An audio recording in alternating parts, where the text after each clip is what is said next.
Добър вечер, уважаеми зрители на БТВ. Миналата седмица отбелязахме рождения си ден.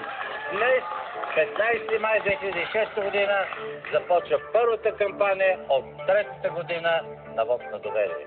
Големият купон се задава. 2 юни в резиденция Лозенец ще се разчуе. Ще бъде страшно. Но да се върнем към предаването днес. В петък младата айтовска поетеса Росица Живкова успя на финал да победи най-красивата мисица в света, стоматоложката Румяна Маринова. Тя доказа, че животът на поетеската е лесен, важното е да си винаги за смяна, да си връзваш римичките и накрая да прибираш паричките. И наява и насън, поетеса съм. И в играта и навън, поетеса съм.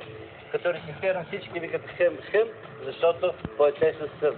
И да падна тук с гръм, поетеса пак ще съм. Но стига вече ало-бало, сърцето се е разтоптяло. Май идва време за начало. 10:51. За Росито. Ало, ало.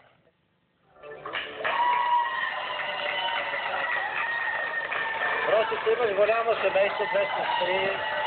Майка, как те посрещаха твоята победа и в Айтос как те посрещаха? Ами, значи майка ми се разплака от радост, сестрите ми крещяха, баща ми беше много горд, той през цялото време ме напътваше, посрещнаме. С баба и дядо излязохме на разходка и село да се покажат с хубавата си внучка, много бяха горди. Непознати хора ме спираха из града, за да ме поздравят, аз бях много щастлива и наистина беше много емоционално за мен.